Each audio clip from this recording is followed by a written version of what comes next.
Welcome to the Open Talent Report, the award-winning podcast where we dive deep into the emerging trends in global employment, the future of work, the talent crisis, the demographic deficit, and the new world of work with our expert host, Heaney. Connor is the managing director at CXC EMEA, a company that takes the hassle out of finding, compliantly engaging and paying contractors anywhere in the world.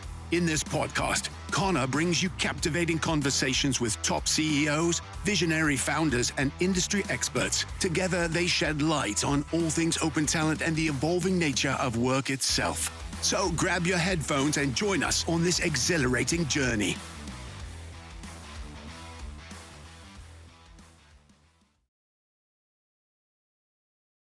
Hello, everyone. Welcome to today's webinar on direct sourcing. A very warm welcome to all our guests today. Thanks so much for your interest in today's webinar. I hope you'll find it interesting. I hope you'll get some really important and really helpful takeaways. We're going to be talking about unlocking success, direct sourcing best practices, lessons learned, and we're also going to be looking at the opportunity to redefine direct sourcing. So I'm really pleased to welcome Saleem Khaja and Mark Jones to today's webinar. They've been very kind with their time and their expertise, but as you'll find from both Mark and Saleem, they're true industry experts and sectoral experts in this space of long standing. So with that, if we could just move on the slides there, please, Pete. Yes, hi, everyone. If you don't know me, my name is Connor Heaney. I'm the Managing Director at CXC Global EMEA. I've been with our business now for the last 9 years. Very interested in technology, very interested in change, and very interested in the future of work. And I've had a podcast on the go for some time called the Open Talent Report that both Mark and Saleem have been guests on. And if you get the chance, worth a listen, because they're really fascinating guys, as you're about to find out if you don't know them on today's webinar. So with that, I'll hand over to Saleem, for a brief introduction. Saleem, would you mind just giving a brief intro on yourself for our audience? Thank you. Hello, everyone. I'm Saleem Khaja. I'm the CEO and co-founder of WorkLLama. We are a technology platform that plays a major role in direct sourcing. And Connor, thanks for the opportunity. I'm looking forward to a great conversation with you and Mark. Good, Saleem. And Saleem, you've been a repeat guest and friend of our webinar shows. I think maybe this is your 10th one with us. So thanks ever so much. Mark, a very warm welcome to you as well. Of course, we know each other about 10 years now or more. But Mark, over to you for an intro. Thank you. Yeah, thank you, Connor. And thank you for having me. Hello, everybody. My name is Mark Jones. I'm EVP Managing Director for our contingent labour business across AMS in the Americas. I've been with AMS for some time, since the organization was founded. In fact, I was a recruiter on site at doing direct sourcing 27 years ago. So direct sourcing is very much in my blood, and looking forward to this conversation. AMS, those that don't know us, we are a global talent management organization offering RPO, contingent labor, and consulting services to over 300 clients around the world, and we have over 8,000 staff globally. Wow. Thanks, Mark. So good to see you. So, folks, just some brief housekeeping. And again, a warm welcome to anyone who's just joined our webinar. So we're delighted you're here. Our intention is to run for 45 minutes. We'll have 15 minutes dedicated for questions. We are recording the webinar, which will be great. We'll release it post today's webinar so that you can rewatch it and get some tips and tricks. But just to let you know, we are recording it. Please introduce yourself in the chat. Pete Botto is our marketing manager and lead for EMEA, so he's going to be keeping us honest and keeping the conversation and the chat flowing. So we hope you find it useful, and of course we hope that you enjoy it. So with that, Pete, if you can, yes, brilliant. So guys, the first thing we want to talk about today is redefining direct sourcing. As Mark mentioned in his intro, it's not something new. Right? It's far from it. In fact, companies such as AMS have been doing this for a long time, and they've been doing it really well. And I think particularly over the last 10 years, we've seen a number of iterations of what direct sourcing is, and a lot of descriptions and a lot of confusion and a lot of challenge around naming conventions. And I think we're remarking, prepping for the webinar today, is that wouldn't it just have been a lot easier to call it contingent RPO or CPO, right? And I think Mark was saying that he probably regrets not trademarking, but Mark, there's still time, right? That's the thing. But I suppose I suppose if we look at SIA's most recent report on direct sourcing, it was published at the tail end of 2023.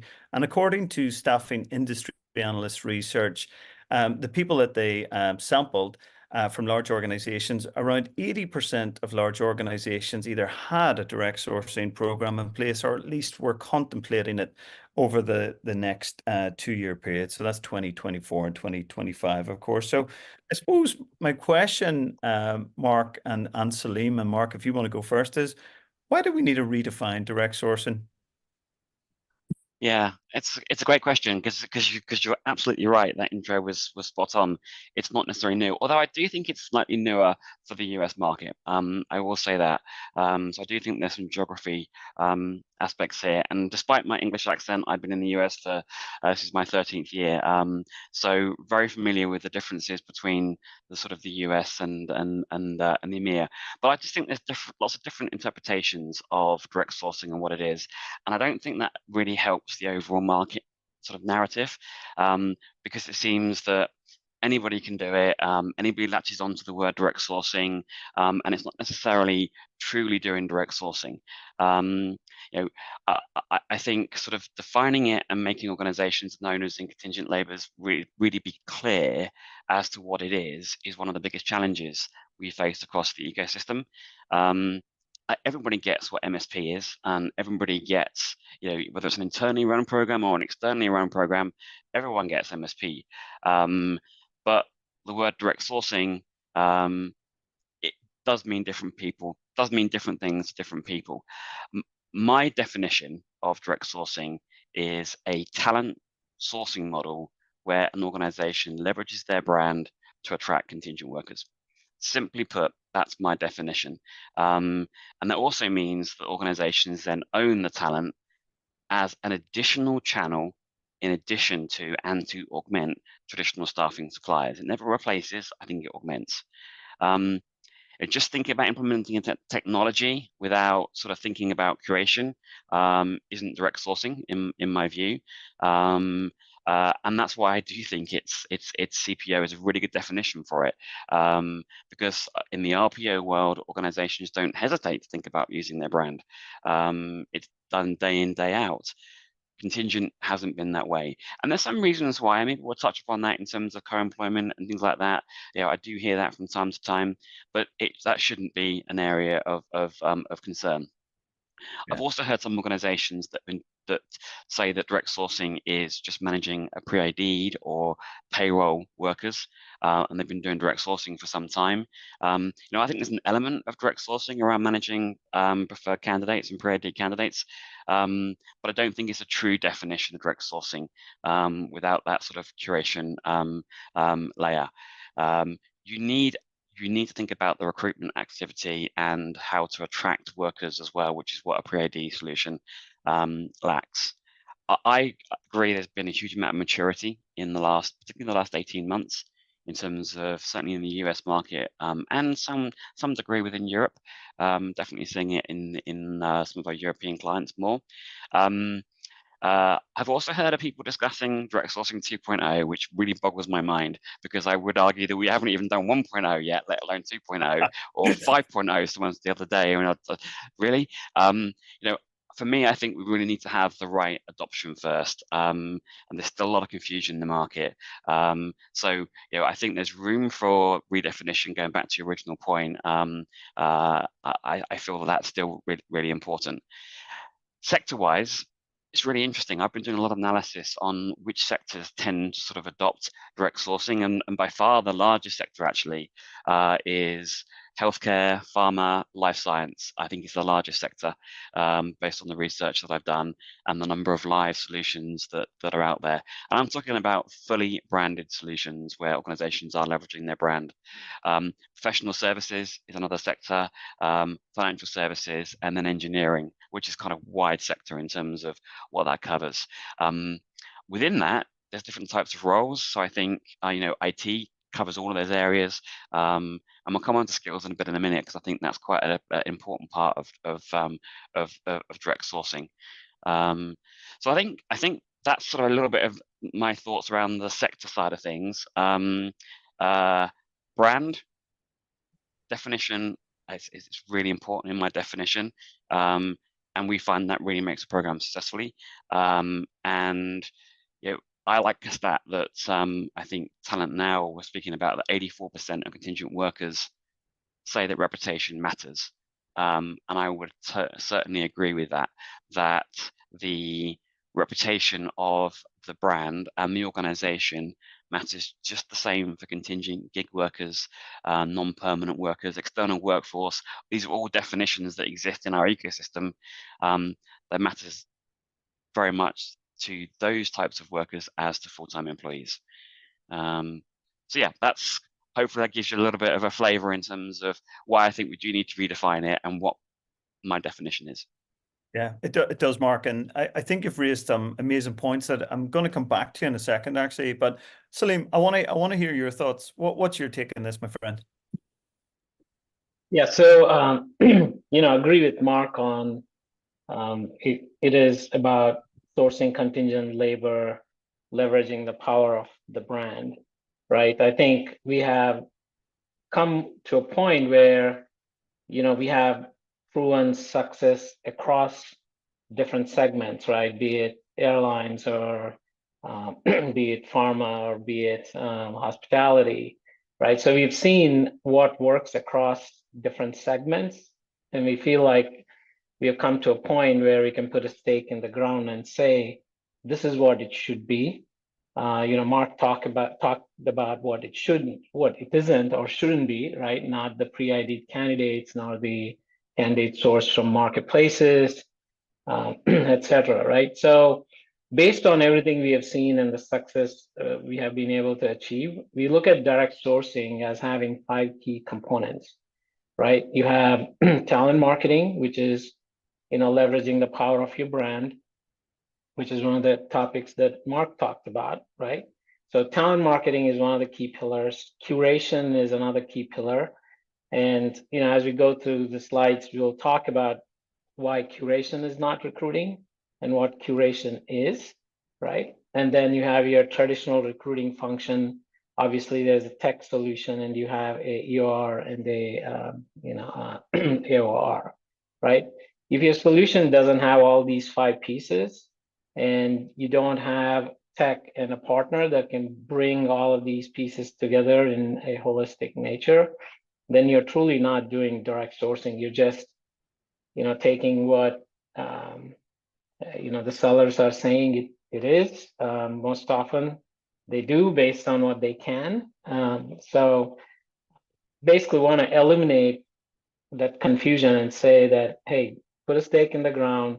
We have seen success. These are the 5 key pillars you need to have in order to call it a direct sourcing solution, and take the advantage that comes from it. Yeah, I think they're both great points, gents. The other thing I was thinking about was not just the confusion, but some of the concern that exists in the buyer community. And Mark, you alluded to it on the co-employment side of things. I think there was this perception, or I would argue, and I hate to correct anyone, a misperception that there's some sort of co-employment risk by running by deploying the end user brand to attract contingent talent. I disagree. It's how you treat those workers, right? And how you engage those workers and make sure that you vet those workers according to local labor and state laws, or in the European Union, each law is different. I won't go too nuts on that, right? So I think that is a concern that can be removed. But I think as a practitioner of direct sourcing and someone that's been selling it and proposing it since at least 2015, I think initially we always presented it, or I always presented to the marketplace as a cheaper, faster, better solution to recruitment suppliers or recruitment supply chain.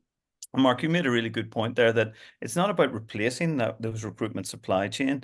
It's about augmenting that and also having a consistent experience. And I think that consistent experience for the worker is probably one of the most important things now about direct sourcing in a labor short market. And if you look at the Western labor markets on a general basis, pretty much all of them are at full employment. I think the USA continues to defy all labor economics, right? I think it's the best or the fullest employment market since Nixon was in power back in the 70s, right? Which is crazy when you think about it. But I suppose the point I'm trying to make is in a candidate or a labor short market where we're simply not bringing enough people into the labor market and we're not replacing people, it strikes me that direct sourcing has a really important part to play in ensuring that workers have a consistent experience across that client brand. What's your take on that, guys, on those 2 points, the cheaper, faster, better point, but crucially, the worker experience? So I think, so we have really good evidence that the worker experience is better. And when I say better, let me qualify that. Measuring it in terms of the touch points all the way through the process. So through a sort of candidate feedback cycles, hiring manager feedback cycles. One of the things that's really important around direct sourcing program is setting it up right in the first place and putting the right thought process in and leveraging the right departments. And maybe we can touch upon that later. But you definitely need to put the thought into it. So if you put the right thought into it, some of that touches upon what types of skills do you feel should be used in your direct sourcing program. You know, I've had some clients say to me, well, we're gonna use the purple squirrels. That's what we're going to use direct sourcing for. And in my opinion, that isn't the right way. You should identify roles that have an element of repeatability, that aren't purple squirrels, that are important to your organization. So if you do the right work and you define what's important, then it can be faster. But it isn't faster from day one. One of the things that we talk about is that, you know, if we're lucky enough to work with organizations from a direct sourcing perspective, we start with zero. You know, our starting point is zero. So it takes time to build that talent pool. So it only becomes faster when you built the talent pool and you have a little bit of time and you have defined skills that you're going to source. The good thing is that irrespective of the skills, we have never found the overall time to hire, irrespective of skills, to be slower with direct sourcing. So it never is longer, but it can be faster in certain key areas. Can it be cheaper? Yes. On average, we see 8 to 12% cost savings, but they can be higher than that. It depends on how well organizations or how much organizations have pushed the supply chain. So again, where it's leveraged, it is cheaper. But that isn't the be all and end all. It's also about the experience. And, you know, I'm still surprised that in today's climate where cost savings are really important, the cost savings are not always the driver, not always the lead. It is about getting talent. And you go and talk to, you know, the CTO of any organization, they're going to tell you it's not about cost, it's about finding the right talent and managing that talent. So again, if you set it up properly with the right thought, one of the things that I'm passionate about is direct sourcing, going a bit back to sort of this CPO type activity. It's the start of a change to a strategic way of thinking for contingent workers. When half the workforce in the decades to come are going to be contingent workers, and I've said this many times, how can you not think about this population of workers without thinking about how do you attract them and how do you manage them? So I think what direct sourcing allows organizations to do is, and it's not a quick thing, it doesn't happen overnight. It allows organizations to start to think about becoming a bit more strategic in the way that they think about contingent workers. And it's not every contingent worker, it's certain types of workers that you feel is going to make the most value. And if you work very well with your creation partner and your overall solution and talent acquisition, then you can start to build something very special. But it does take time. So that's my answer to the cheaper, faster, better. It's kind of it's not a yes to everything, but it's never no worse, if that makes sense. Connor. Yeah, it does, Mark. Thank you for that. So, Saleem, what's your take on this? Yeah, so again, Mark hit on all the key points, so I'll just touch on whatever Sorry, the Saleem. residual part is. No, I think we've done quite a few programs together, Mark. So our thinkings are very aligned, right? So from a talent experience standpoint, if one of the goals of direct sourcing is access to quality talent in an expeditious manner, right? Talent attraction and talent nurturing becomes very critical, right? How do you attract talent? You can't attract and retain and nurture talent if you're not providing a great brand experience, right?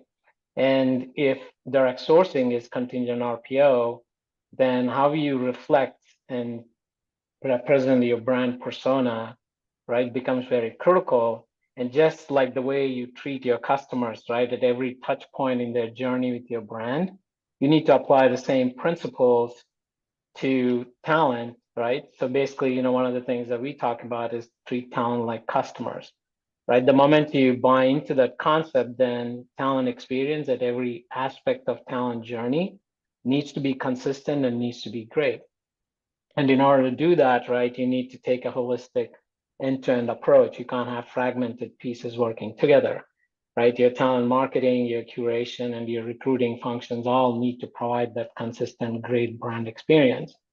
And it starts becoming increasingly important when you're dealing with a changing demographic of talent, right? The talent that you're trying to hire these days cares more about, what your organizational philosophy is, and where your what your even mental well-being programs that are in place, D&I programs, et cetera, which means how you represent your brand and the experience you provide to reflect your brand becomes extremely critical.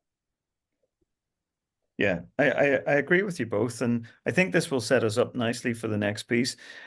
Mark, that strategic piece that you mentioned there, right? For me, that's of the utmost importance for any organization that's either embarked on a direct sourcing journey or is thinking about it, because my view on recruitment is and staffing and resourcing is that oftentimes it's reactive, right? We think that we're doing it just in time or first in time, but really most times organizations get the people that they need last in time. And I think if you're willing as an organization to take the time to make the right investments in technology and select the right sourcing or curation partner, and you're willing to start with that day zero approach, Mark, that you mentioned, and you're willing to invest that time, you will soon move from the reactive to the proactive, and you'll start getting the talent that you need when you need it, as opposed to later down the line. So I think that's an important piece of advice for our listeners, for either those that are embarking on the journey and are thinking, oh my God, I started this 4 weeks ago and I haven't bloody hired anyone yet, right? So it might not happen that fast, I think is the message. Of course, everyone would like it to happen that fast, but if you're willing to invest the time and the patience and select the right partners, of course, this is going to work, and it's going to take you from the tactical to the strategic. And I think that's hugely important. If you look at any of the reports that have come from EY, PwC, Deloitte, and some of our competitor organizations out there, talent is really one of the things that matters at the boardroom table, and it's the first time in years. So I think if we can help organizations be more strategic in terms of how they secure or find that talent and give them a really good experience, then we're going to be in a great place. So guys, that leads us on nicely to the best practices for operationalizing direct sourcing rather. Saleem, what's your view? What advice and tips around best practice can you share with our audience today? I'm still okay going after Mark. because it makes my job easy to say, oh, I agree with Mark. Then just now, Me too. yeah. So from a best practices standpoint, right? The first thing is, you know, we need to be talking about this because of the confusion that's being created by some of the providers, solution providers, right? So one of the common questions, or one of the common areas that you want to look at is, how best does this fit into your existing ecosystem, right? The moment that conversation starts, you end up with a lot of confusion around, hey, is it under a, does it run parallel to the existing MSP? Does it fit under an MSP? Is it a tier 0? Is it tier 0 with exclusivity? Right? All these different questions start popping in, right? And sometimes, again, confusion gets created by partial solution providers out there. And the correct answer, right, or the best practice is, it depends on your organization maturity and your willingness to take risk, right? So all of these solutions work. We have seen all of these work, right? One being you're running it parallel to the MSP, the other being, you start as tier 0 with non-exclusivity and then mature into exclusivity, right?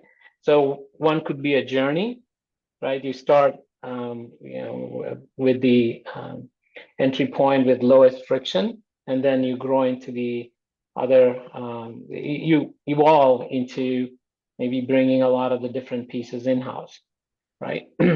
So the best practice for that depends on where you are as an organization, and your willingness to take risk and the amount of patience you have. Like Mark said, it doesn't happen overnight, right? It takes time. So that is, from the standpoint of best practices as it relates to how do you put it into an existing ecosystem. The other best practices, there needs to be true organizational commitment to making this happen. And it's not purely from a procurement standpoint, it is a strategic initiative at an organizational level, right? Cost savings is great, but how great will it be to have organizational agility, right? To react to changes with quick access to quality talent, right?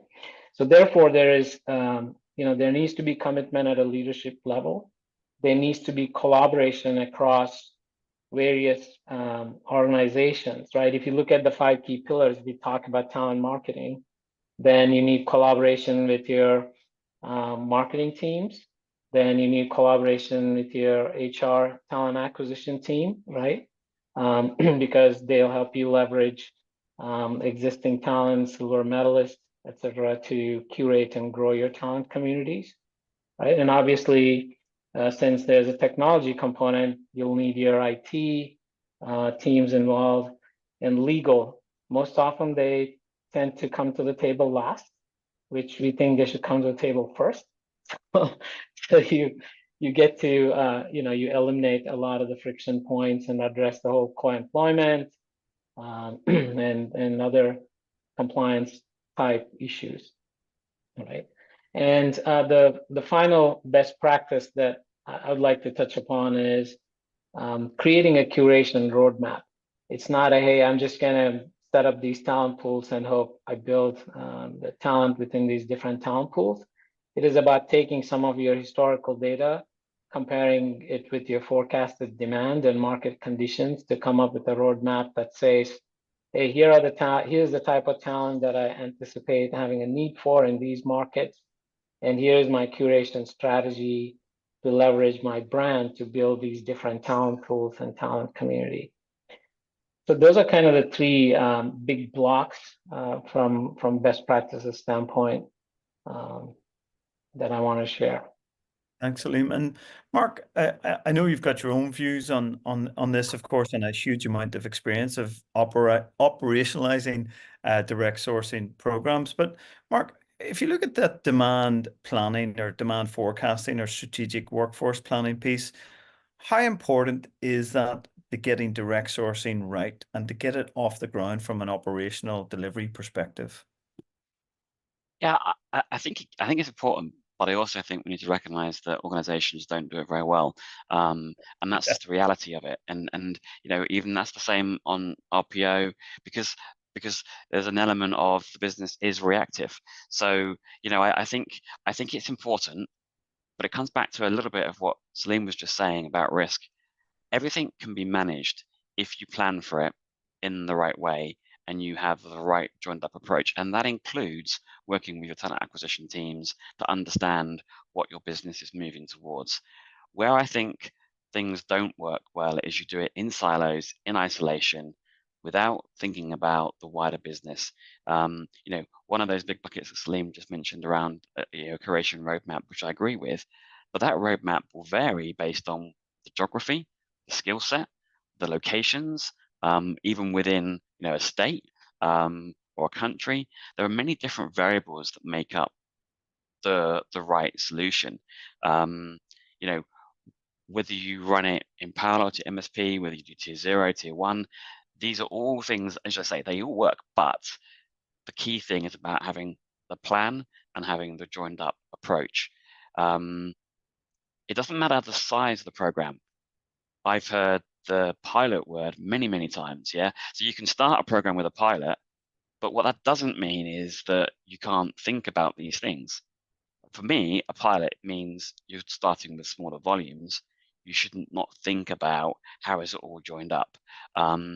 It can be a very daunting thing for buyers. Our job is to make it really not daunting, and that comes back with planning and making sure that we have clarity in terms of who's doing what in the process.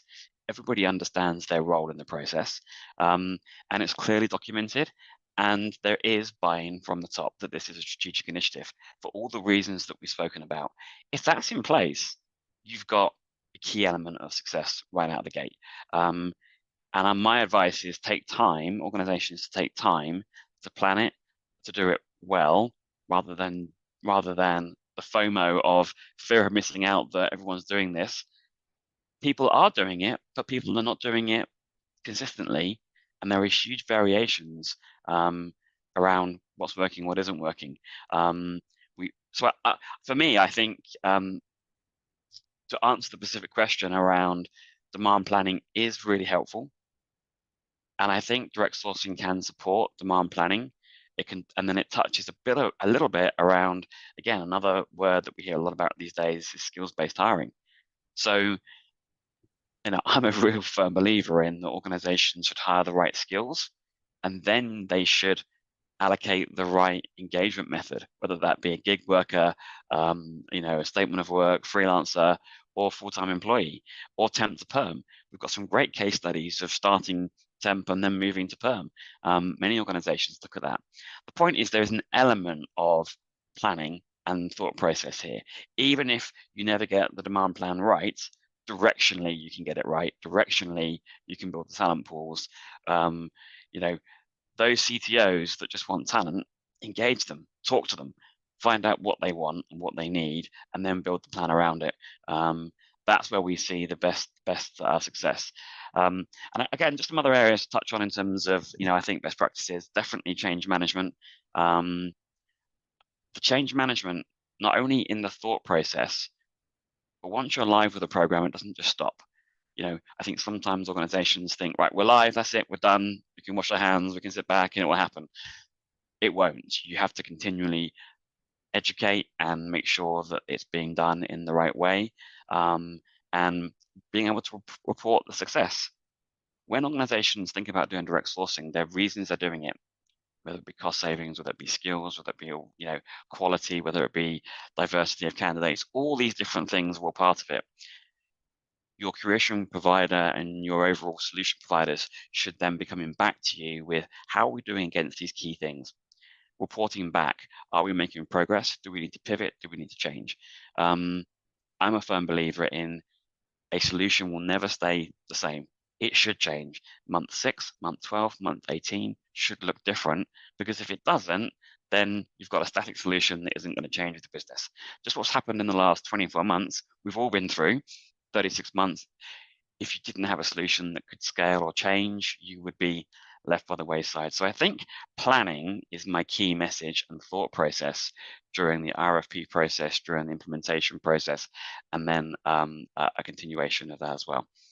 Yeah. So I could go on, but I think the other key messages. Yeah, no, I think, guys, thanks for that. Guys, John Heaney, friend of the show, longtime friend of the webinar show and industry expert as well, has asked a question. I think we've partly addressed it, but John's asked a question here. What are the traits culturally, structurally, functionally that you see most frequently amongst companies who have been successfully deploying direct sourcing? So, guys, is it the planning piece? Is it a commitment to using the brand? Because I had an experience, and Saleem will remember this, where we were going hell for leather. We'd signed the deal. We were about to launch the brand, and it was a big, big brand, right? And of course, legal at the end said, you can't use our bloody brand. And the program was toast, right? So now that was poor planning on our part, but we thought the deal was done, right? But I suppose to answer, to look at John's question specifically, gentlemen, any thoughts in relation to that? I think it is planning. I think it's planning and being joined up across the various different organizations. So, the use of brand, there are many ways to mitigate risk, but let's take the legal team through that journey. Let's show them all of the touch points. Let's show them the process maps that say, in this part of the journey, here's what we're going to do. Again, it's not just a one and done thing. It's every single journey. Every single touch point is a potential area. You could co-brand the program. We've got some clients that do that. There are quite a ways of mitigating employment. The key thing is about getting people involved at the outset and it being a thought process and bringing together examples of it. One of the best examples of it is, if I look across the various different sectors, the number of organizations that are doing it. These are big organizations that are very conservative, that want to make sure that they don't have any concerns over it. So adoption in itself creates some of that comfort, if that makes sense. Connor, I think so. Planning will be one, and making sure that you've got a solution that's going to fit your organization, and not an off-the-shelf solution that doesn't necessarily adapt to what you're looking for. Okay, thanks. Saleem, what's your take on John's point? Yeah, so John is looking at culturally, structurally, and functionally, right?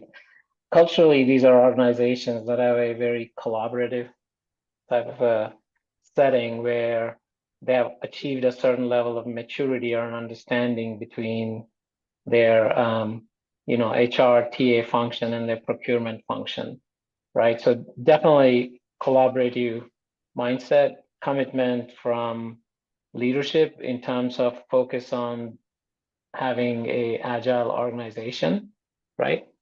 And what we have seen is, from a structural standpoint, there are programs where we have worked in a with an MSP, without an MSP, right? Or it's a master event type of an arrangement. So structurally, it's a mix. But I think the main area that I would like to talk about in answering John's question is around the collaborative mindset and willingness to leverage the brand and also trust the partners they have selected and hired, right? So, like AMS, or when it comes to compliance and payroll, like CXC, or when it comes to tech, like WorkLLama, right? Trust your partners. We do know a thing or two. So it's, to me, mainly it's that collaborative mindset. Structure can be many different things, and we've seen success. Great, thanks, Saleem. Answered John's question, but yeah. I think you guys have comprehensive. John, thanks for the question. Also, guys, we've got two questions from both Tim Jackson and Tim Rhodes. So, but guys, rest assured, we'll come to those within the next 15 minutes. So, just in the interest of time, guys, we're going to look briefly at some of the successes of direct sourcing programs. So, Mark, What's your experience of this? Do you want to tell our audience around some of the success stories? Yeah, I mean, I think first and foremost is there are now some really good success stories.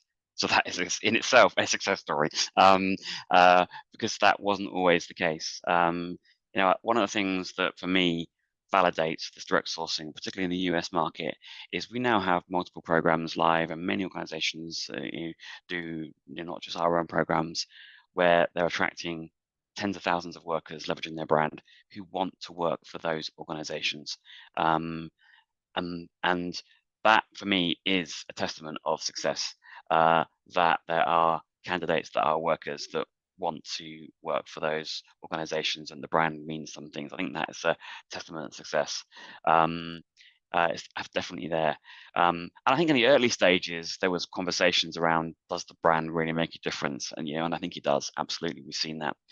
I think, it's great to have a big talent pool, but you've also got to manage that. And that catches a little bit on the importance of tech, the importance of creation, and the importance of having that collaboration, because otherwise you've got a dead database that is adding no value. So I think that's really important. We have seen success in cost savings. And again, I think this is one of the benefits that some organizations really, really want to see. And it's absolutely a driver. And I think being able to demonstrate, tens of millions of dollars of cost savings for an organization with the other benefits that we have in mind here is hugely important. What I think is a good lesson learned as well is making sure that you've got the right setup and the right reporting infrastructure. And the reporting infrastructure is a really important part of implementation to make sure that the systems are talking to each other and that you're presenting the savings back in a way that the organization accepts and recognizes.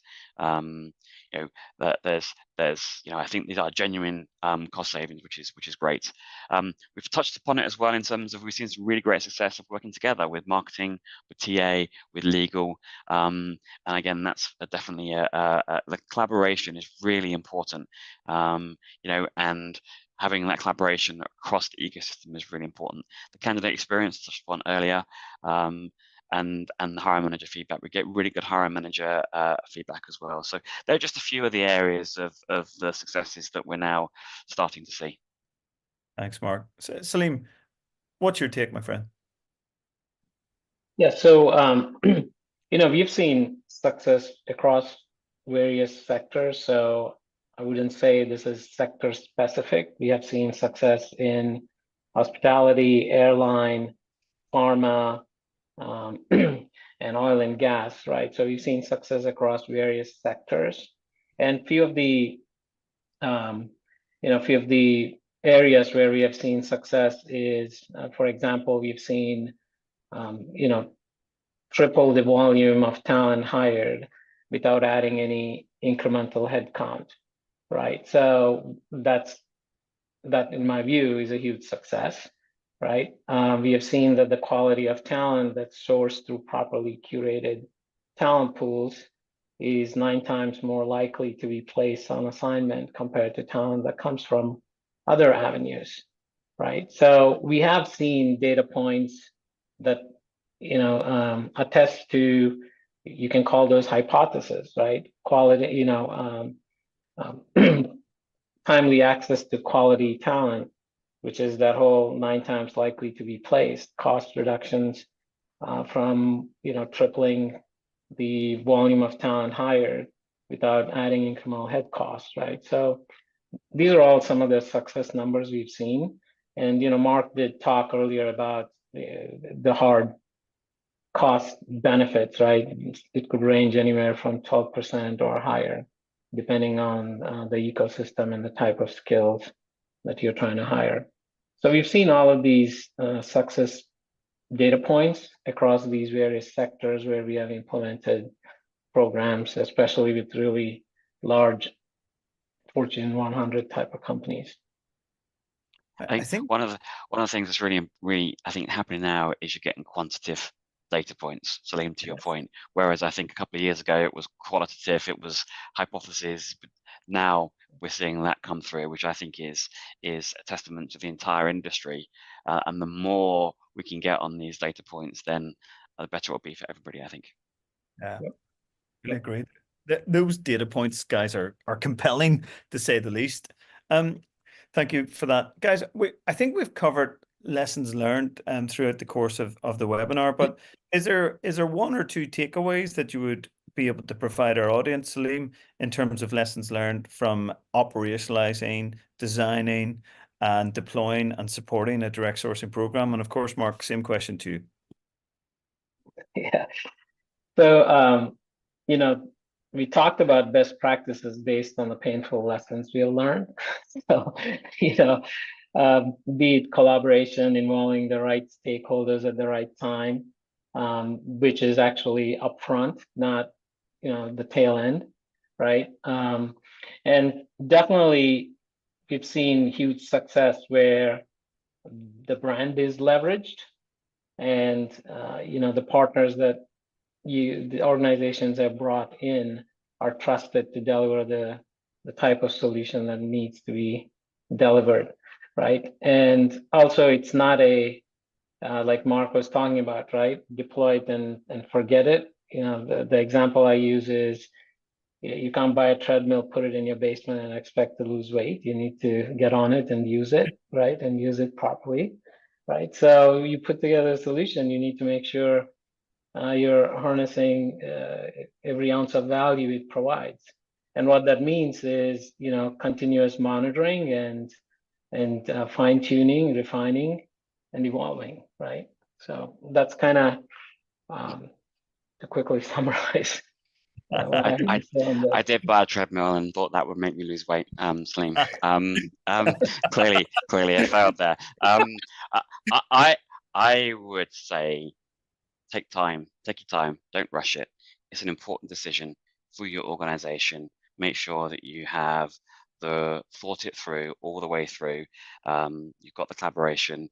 I think that's sort of one of my big lessons learned, and ensure that there's stakeholder involvement and there's good planning.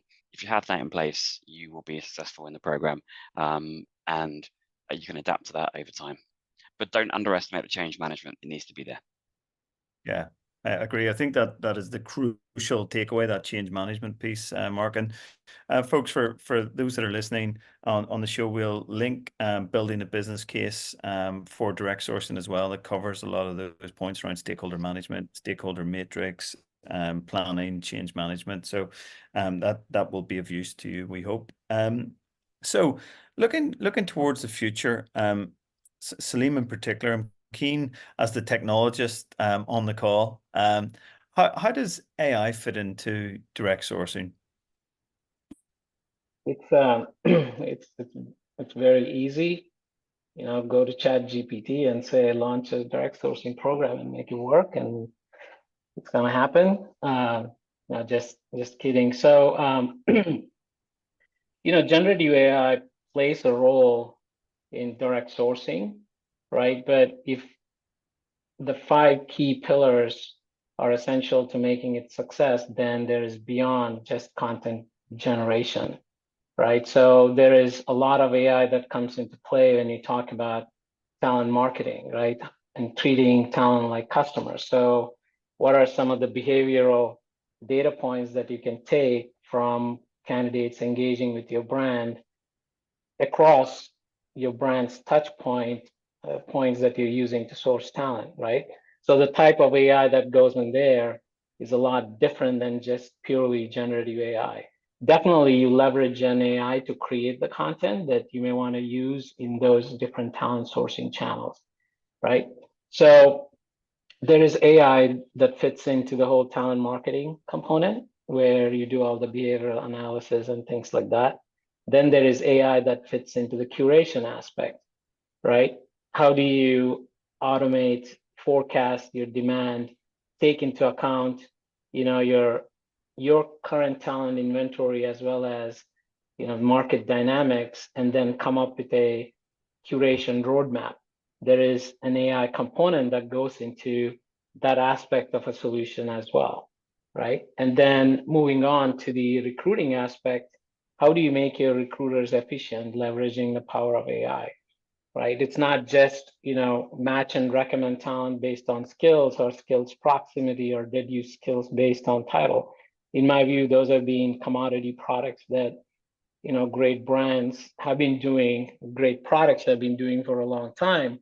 But how do you factor the other two components that we talked about, right? Which is behavioral interactions with the brand, the curation strategies and roadmap, and being able to use that to recommend quality talent to your recruiters so they can be efficient, right? One of the things we talk about when we hear, hey, there's great AI in talent recommendation, the questions we ask is what type of behavioral data in terms of how talent is interacting is used to recommend talent, right? The other question we ask is what type of automation and AI is built into curating your talent so you're leveraging the most relevant information in making talent recommendations, right? You could have great matching and recommendation technology, but if the underlying data is not properly curated, maintained, and most relevant to reflect talent profiles, your tool is always going to produce bad results, right? So in our view, there are different types of AI models that go into each of these aspects of the core pillars. And also the way we look at it is if you want to achieve hyper automation with complete visibility across each of these pieces, stitching together point solutions is not going to get you there. It needs to be in one holistic ecosystem that sits on one unified data set. That way you can drive results in real time in an expeditious manner with a high degree of accuracy. So I can keep talking about this, but I'll pause there. No, Saleem, that last point in particular, I think will probably really resonate, not just with Mark and myself, but with our whole audience. I mean, that is the promised land, right? If we can get to that point and have that single view of the data, then I think we're in a really great place, right? But I think we could devote maybe 2 or 3 different webinar episodes to that last point. But I think it's a nice way to finish in terms of the formal presentation. If I may, gents, I'd love to come on to some of the questions. There's some pretty difficult questions there, and thanks very much for the questions, folks, and indeed listening. So I'll go to Tim Rhodes first. Tim is from Raise Recruiting. Tim Rhodes' question is, can you comment on managing external stakeholder role expectations like the MSP and VMS providers that will inevitably be impacted by a direct sourcing program? So, Mark, what's your comment on that? Yeah, I think first of all, impacted doesn't mean not engaged and not involved.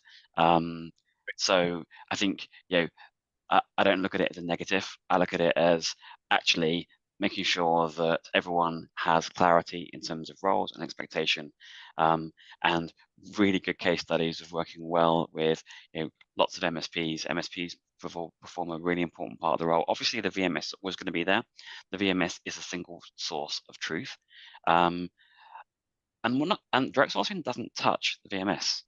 I think it's really important to understand that the VMS is just there, and as long as you have the interaction between your curation technology and the VMS, nothing changes. And so we're not changing the VMS in any way, shape, or form. They're just asking for a 2-way feed. So I think the VMS is probably a very simple answer there. And for the MSPs, it's really about making sure that everyone's clear in terms of roles, responsibilities, and that collectively we're all aiming towards the same end goal that organization is looking to achieve. I don't think it needs to be viewed in a negative impacted way. It's about making sure that there's clarity in terms of who's doing what at what stage in the process. Yeah, I think that's really fair comment, Mark. Tim, hopefully that addresses your question. Saleem, any thoughts on that? Anything to add? Yeah, I think these functions will exist, but what they do and how they do things may morph, right? If VMS is, if one of the core functions of it is to manage spend and give visibility to spend across different sourcing channels. Direct sourcing is just one of those channels, right? If you are to benchmark and measure performance across different talent sourcing channels that include your suppliers and direct sourcing, you would need a system like VMS. If you're implementing a tier 0 model, then you would use a VMS, right? If you're implementing a tier 0 model, you would also need the MSP, right? So what they, like Mark also said, right, you'll still have suppliers. What they do and what type of roles they fulfill may vary. Therefore, if there are suppliers, you'll still have MSPs, right? How they monetize and the amount of revenue they make, those things may change, but I don't think those functions will go away. And how they get impacted, is there the pricing models may change. And from everything we hear, MSPs complain they're not making any money. Maybe there's an opportunity to change the monetization model to make more money, right? The margins are thin is what we always hear. I think I agree with you both, gents. I see the positives in Tim's question. I mean, for me, direct sourcing is another revenue stream for the MSP and VMS. They should come through the system where as and where required. So, Tim, hopefully that addresses your question. I've got a second question from another Tim Jackson. Tim, thanks for your question. Tim's question is, can you frame the direct sourcing journey that follows the difference between hiring a contingent worker? I assume a contingent worker in this case is an independent contractor or limited company contractor, as they're known as in UK and Europe, or a freelancer, or hiring a W-2 for our European audience. That's essentially a temporary agency worker on the staffing company's payroll. I don't see the difference here, guys. But I must admit, I'm not a specialist in USA labor law, just European. But for me, it should be about a consistent experience underpinned by best practice compliance and vetting. But that might just be a simplistic take based on my lack of knowledge on the USA market. So, Mark, what's the take on this? I mean, I think I could look at it different ways. I think I do see a big difference in respect to the types of workers. The engagement are different between, your W-2s and your independent contractors, and there are different mechanisms and different tools to manage independent contractors. So I think kind of goes back to my point right at the beginning, and we've come back to, it's about designing the program. Do you want your independent contractor to be part of the program or not? We have some organizations where that isn't part of the program, and it's a very clearly different process. Some organizations, do you want to be part of it? And it's about building it into the overall workflow. I think the concept of having independent contractors in your curation tool and process absolutely is there. I definitely see that. I think it's less mature than other areas. Yes. Yeah, thanks, Mark. Saleem, any difference of opinion there with Mark, or do you agree? Yeah, no, I agree. I'm just trying to break this question down differently to understand, right? The sourcing journey for a W-2 who is, in our view, a permanent hire by an organization is an established journey, right? The organization that hires the talent becomes the employer of record, so to speak, right? So that journey is very well defined and exists. The Yes. journey that is different in direct sourcing is it's a contingent worker that is, set up as that becomes an employee of the EOR, AOR, that is one of the key pillars of the direct sourcing solution, right? So the journey is, once a hiring decision is made by the end client, the talent that's hired is not a W-2 employee of the end client, but is an employee of the payrolling provider that's part of the direct sourcing solution. I'm assuming that's what Tim was trying to get a clarification on. Yeah, I think so. We can direct Tim to you both guys via email if that's okay. Last question, which might be some somewhat contentious, but I think we discussed this prior to the show, gents. It's from Chris Bunning, who is also a friend of the show. And thanks, Chris, for your question and for watching over the last number of years. But Tim's basic question is, how can providers, both tech and service, make direct sourcing program profitable for themselves? And essentially saying there's generally a gradual, slow ramp up over time. So from my perspective, guys, it comes back to that strategic approach and that time and patience for both the client. As a service provider, you really suck it in seeing and ensuring that you've put in the critical pillars for success. You planned it correctly. You've done all the things we've talked about, and the intention is for the revenues to ramp up over time to make it profitable. But again, that might just be my simplistic, optimistic view. So, what's your take, Mark and Saleem? So I think it's a long-term thing. I think we said right at the top of the session that it's a long-term initiative, and therefore it is a huge amount of investment. And that's what I think end organizations also need to realize, that tech and service providers spend millions and millions of dollars, and therefore there needs to be some long-term commitment and constant change management. The results, though, as we've spoken about, are really impressive. So again, it's that balance, and it's not about looking at this in a very short term. It's about making sure that you have an organization that wants to see the results and is prepared to invest in the long term, which, again, dare I say it, is very similar to RPO. It's a long-term commitment and investment. Yes. Love it, Mark. What a lovely way to close from yourself. Saleem, what's your read? Yeah, I think, now that we have concrete data points, there are innovative monetization models that we are trying out and we are aware of. And only time will tell if those stick. So far, we have seen traction in some of those creative monetization models, and I'm not sure I want to share them right now. That's our secret sauce, isn't it? But yeah, it is painful. It's been a painful journey. But like Mark said, it's a long-term play. But we are exploring different models, and we think they'll stick.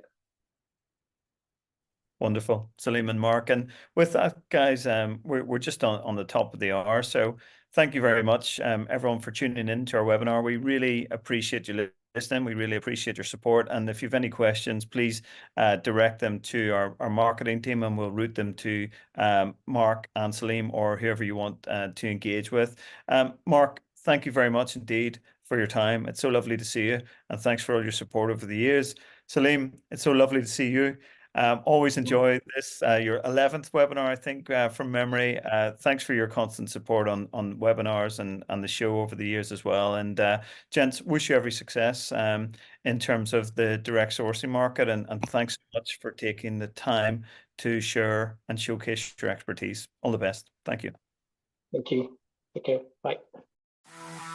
Thank you for listening to the Open Talent Report with Connor Heaney. If you found this podcast informative and engaging, make sure you subscribe, tell your friends, and follow us on all your favorite streaming platforms.